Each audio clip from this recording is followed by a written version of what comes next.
दर्शक बंधु देवाशीष स्वागत कर संधान न्यूज आलोचना कार्यक्रम एक नूतन अध्याय।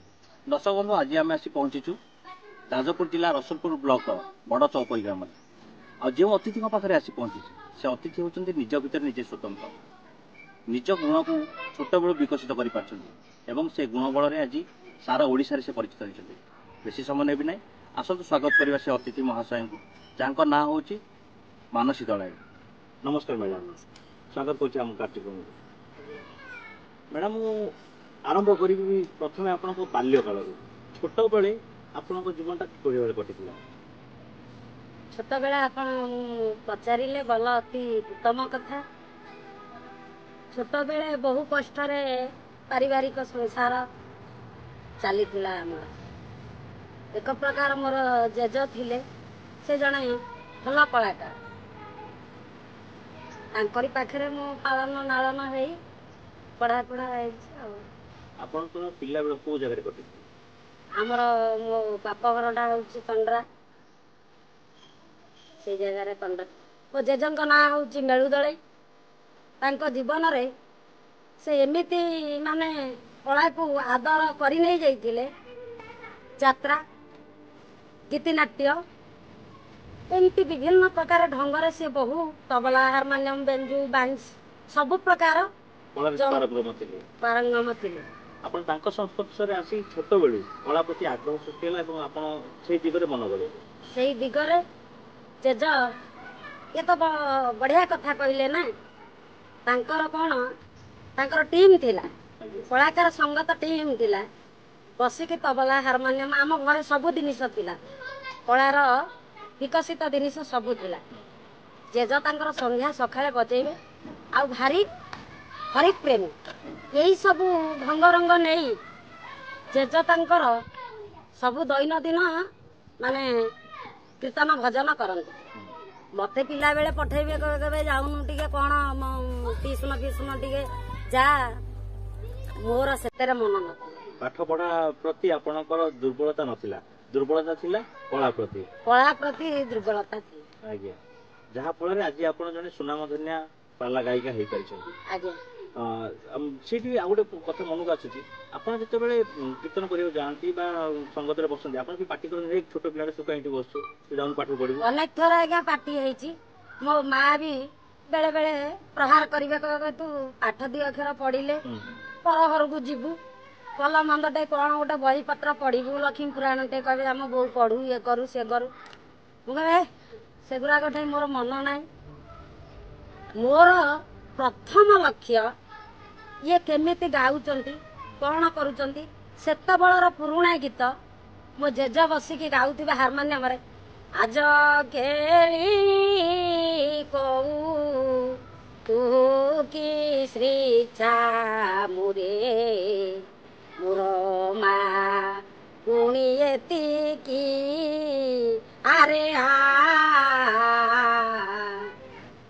हाथी गमन रे छाती परे आसी सुरसरे माती नितम्ब धीरे धीरे चला अति मंजुले बाजुर त्रनिमित किंकिणी त्रिफुटारे नाचिब तिल पुष्प गीतना सातुटा दिनकर कथा आम जेज से दिन आउ कहली जेज तमें केमिति गाउच मु गाई अति आनंद कहले तू गाइबू बोले हाँ मु गाइबी बसिक गाइली कहले चिंता कले से सब थरा थरी होती सांगी लोक नाथ सुन कार्तिक राउत फुल राउत इमान सब बसी था संगीत लोक कहले अरे कौन जमा ताल काटुनी ताल हूँ ब्रह्मस्वरूप जिनिस सेटा माँ पेटू ये तो जमा ताल काटुनी प्राय बोधे आदि को कि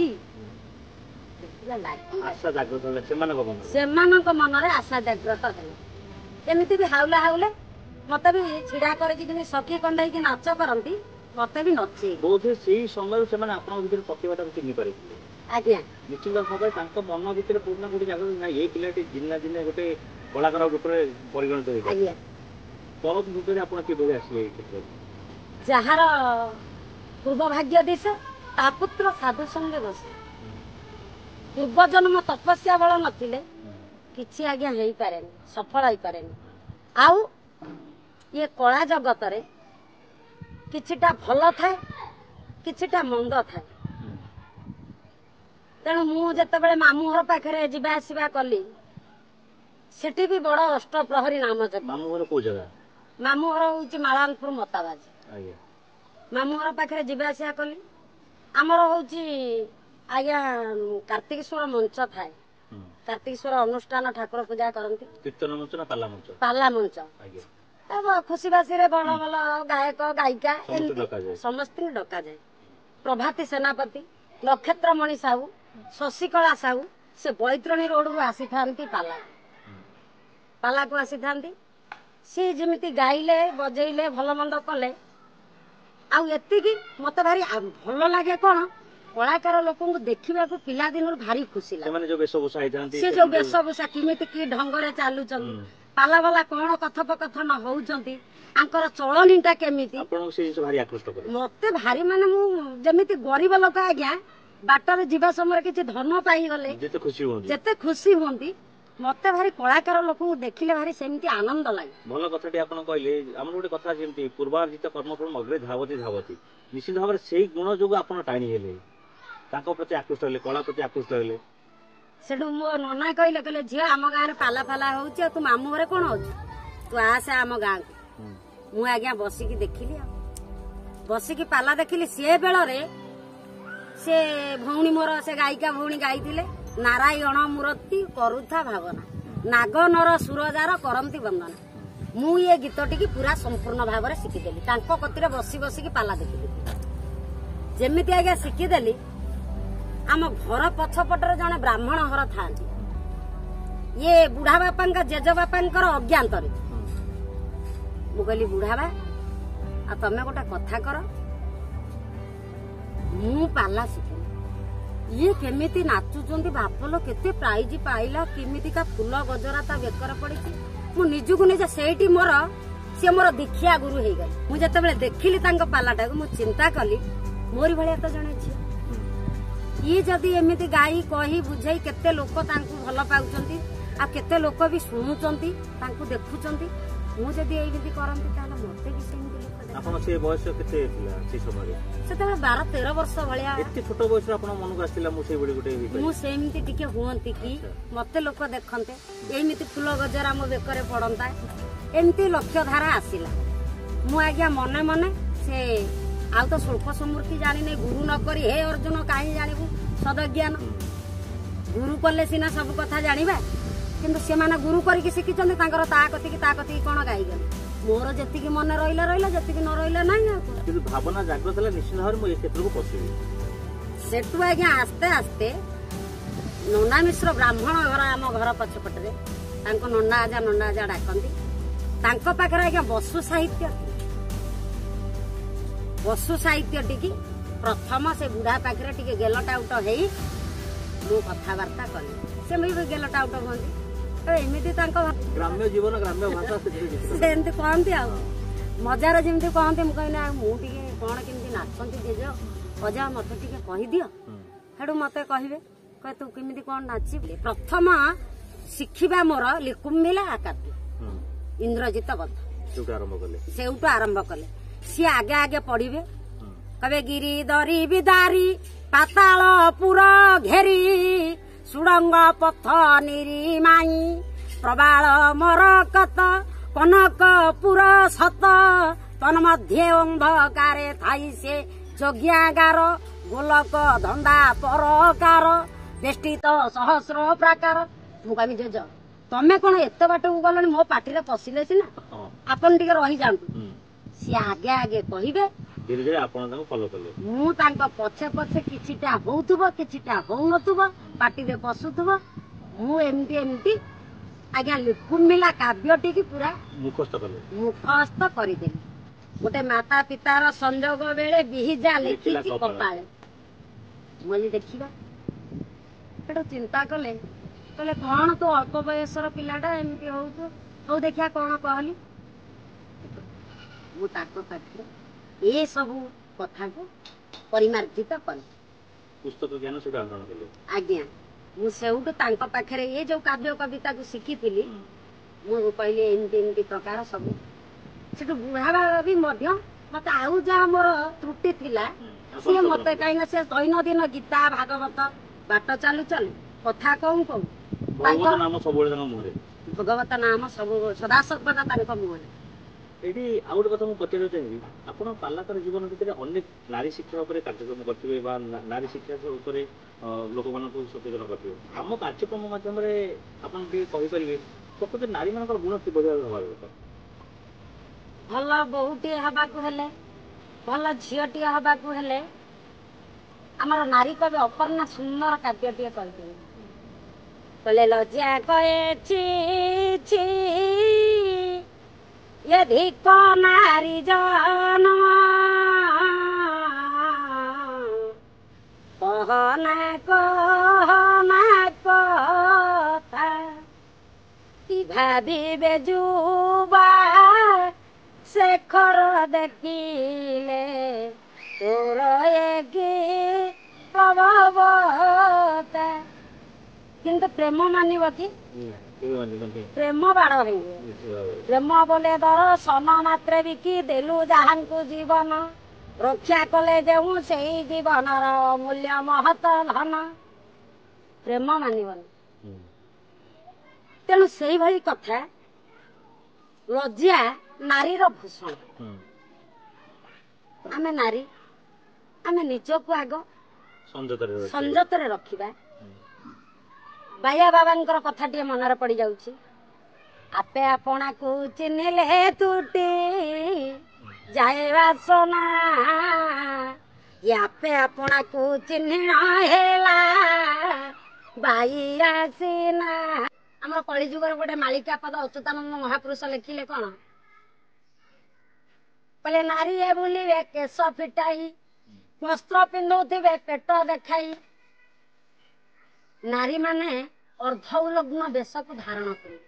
ଇଏ ଯଦି ନହବ ଇଏ କଳିକାଳ ଯୁଗ, କଳିଯୁଗର ମହାତ୍ମା ରହିବ ନାହିଁ। ଆଉ ଇଏ ମାନେ ବି ଅଧପତନ ହେବେ କେମିତି? ବୋହୂଟିଏ ଯେତେବେଳେ ହେଇକି ଆସିବ ଘରକୁ, ପ୍ରଥମେ ନଈ ନଈକା କଣ ପାଇଁ ଆସୁନି? ଘରକୁ ବାମ ଗୋଡ ପକେଇକିରି ବୋହୂ ହେଇକି ଆସିବେ, ପ୍ରଥମ ନଈ ନଈକି ଆସିବେ। ତାର ମାନେଟା ସମସ୍ୟାକୁ ସବୁ ନିଜ ମାଲ ତୋ ମୁଣ୍ଡ ଉପରେ ଯେତେ ଇଏ ଘରର ଭାରା ଆକ୍ରାନ୍ତ ରହିବ ସବୁ ତୁ ବଥା ପାତିକି ସହି। ଏବେ ଆଉ ଆଜ୍ଞା ଓଢଣା ଅଛି କି? କାହିଁକି ଓଢଣା ନାହିଁ? ମୋର ପୂଜ୍ୟସ୍ପଦ ଗୁରୁଦେବ ସୁନ୍ଦର ପଦଟିଏ ଲେଖିଛନ୍ତି, ଆଗେ ଓଢଣାରେ ଥିଲା ଆଦର, ଏବେ ଛାତିରେ ଭିଡିଲେ ଚଦର। ତାଙ୍କୁ ସାଇକେଲ କଲା ବାଇଟି, ଚଢି ବୁଲିଲେଣି ସାଇ ସାଇଟି। ଏଇ ଖୁଣିକା ବର୍ତ୍ତମାନ ବାପା ମା ଡାକିବାର ମହାତ୍ମା କଣ? ମୋ ବାପା ମତେ ଜନ୍ମ ଦେଇଛନ୍ତି, ମୁଁ ଡାକିବି ବାପା। ମୋ ମା ମତେ ଜନ୍ମ ଦେଇଛି, ମୁଁ ଡାକିବି ମା କି ବୋହୂ। ଆମ ଗାଉଁଲି ଭାଷାରେ ଏମିତି କଥା ଡାକୁଛୁ। ଆଜିକାଲିକା ପିଲାମାନେ କଣ କରୁଛନ୍ତି? ମମି ଡାଡି ନାଁ ଦଉଛନ୍ତି। ସେତେବେଳର ବାପା ମା ମାନେ ରାମ, ଶ୍ୟାମ, କୃଷ୍ଣ, ମଧୁସୂଦନ ଯେତେ ଦେବାଳୟ ଠାକୁରଙ୍କ ନାଁ ଦଉଛନ୍ତି। ଏଇ ଖୁଣିକା କଣ ବବୁଲୁ ଟବୁଲୁ ଡୁବୁଲୁ ମୁଲୁ ଯାହା ପାଇଲେ। ଇଏ ବର୍ତ୍ତମାନ କଳିଯୁଗ। ଦେଖ ଏ ଭୁଆ ଶୁଣିଙ୍କର ରୀତି, ସ୍ୱାମୀ ପାଖେ ସୀତା ସାବିତ୍ରୀ ସତୀ ଲୋ ଠାବ କରିବେ ସେ ଚୋରା ପ୍ରୀତି ସଜନୀ ଲୋ। ଯାହାକି ବର୍ତ୍ତମାନ ସମ୍ପୂର୍ଣ୍ଣ ରୂପେ ଦେଖାଯାଉଛି ସମାଜ ଭିତରେ। ଏଇ ସବୁ ମାଳିକା କଥା ଆଉ ପୁରାତନ ରଚନା ଆଉ ଏ ସମସ୍ତ ଦୂରଦୃଷ୍ଟି ଯାହାକି ବର୍ତ୍ତମାନ ପ୍ରତିବାଦିତ ହଉଛି ଆମ ସମାଜରେ। ଏଇଠି ଆଉ ଗୋଟେ କଥା ମୁଁ ପଚାରିବାକୁ ଚାହିଁବି, କାର୍ଯ୍ୟକ୍ରମ ଶେଷ କରିବାକୁ ଚାହିଁବି, ଆପଣ ବ୍ୟକ୍ତିଗତ ଭାବରେ କଣ ଅନୁଭବ କରୁଛନ୍ତି ଯେ ସମାଜ କେଉଁ ଦିଗ ଆଡ଼କୁ ଗତି କରୁଛି ଏବଂ ଏହାର ପରିଣାମ ସ୍ୱରୂପ କଣ? ଦେଖନ୍ତୁ, କର୍ମମୋହର ଉଦ୍ଧବ କହିଥିଲେ, କର୍ମମୋହର ନିଜ ଗୁରୁ। ଉଦ୍ଧବ କେତେ କରିଥିଲେ? ଯିଏ ଯେମିତିକା କର୍ମ କରିବେ ସେମିତିକା ଫଳ ପାଇବେ। ଦ୍ୱିତୀୟ ବାଦ୍ୟ ପଠତ ନୃତ୍ୟ ସଂଗ୍ରାମ ରତି ସଙ୍ଗମେ ଆହାରେ ବ୍ୟବହାର ତିକ୍ତ ଲଜ୍ଜା ଧର୍ମର୍ବ। କେତେଟା କଥାରେ ଲଜ୍ଜା ଅଛି, କେତେ କଥାରେ ଲଜ୍ଜା ନାହିଁ। କୋଉ କଥାରେ ଲାଜ କଲେ ଚଳିବ, କୋଉ କଥାକୁ ଲାଜ ଛଡେଇଲେ ଚଳିବ, ଏମିତି କଥା ବି ରହିଛି। ତେଣୁ ମୁଁ ସେଇ କଥାକୁ ଅନୁଭବ କରେ ଯିଏ ଯାହା କରୁଛି ଭଲ କରୁଛି। ଗୀତାରେ ବି ଠାକୁର କହିଛନ୍ତି ଭଗବାନ ବୁଝେଇଛନ୍ତି ଯାହା ଫଳରେ ଅର୍ଜୁନଙ୍କୁ ଯାହା ହଉଛି ଭଲ ହଉଛି, ଯାହା ଆଗକୁ ହବ ବି ଭଲ ହବ, ଯାହା ହଉଥିଲା ମଧ୍ୟ ଭଲ ହବ, ଯାହା ହଉଥିଲା ବି ମଧ୍ୟ ଭଲ ହବ। ଯିଏ ଯାହା କରିବ ସେ ତା ନିଜ। ଯାହା ବି କିଛି ଆପଣଙ୍କ ସହିତ ଆଲୋଚନା ହେଲା ଆମ ଦର୍ଶକ ମାନେ ଜାଣିଲେ ଶୁଣିଲେ ନିଶ୍ଚିତ ଭାବରେ ସେମାନେ କିଛି ଶିକ୍ଷଣୀୟ ଜିନିଷ ଶିକ୍ଷା କରିବେ ଏବଂ ଚେଷ୍ଟା କରିବେ ନିଜକୁ ପରିବର୍ତ୍ତନ କରିବା ପାଇଁ, ତା ସହିତ ସମାଜକୁ ପରିବର୍ତ୍ତନ କରିବା ପାଇଁ। ଶେଷରେ ମୁଁ ଏତିକି ଭଗବାନଙ୍କ ନିକଟରେ ପ୍ରାର୍ଥନା କରିବି ଆପଣ ନିରୋଗ ରଖନ୍ତୁ, ସମ୍ପୂର୍ଣ୍ଣ ରୂପେ ଆପଣ ଭଗବତ ନାମରେ ଆପଣ ଜୀବନ ବିତେଇ ଦିଅନ୍ତୁ। ମୁଁ ଏଇଭଳି ଭାବରେ ସମଗ୍ର ଓଡ଼ିଶାରେ ଏବଂ ଓଡ଼ିଶା ବାହାରେ ମଧ୍ୟ ଭଗବତ ଚର୍ଚ୍ଚା ଭଗବତ ନାମ ପ୍ରଚାର କରିଥାନ୍ତି। ଆପଣଙ୍କ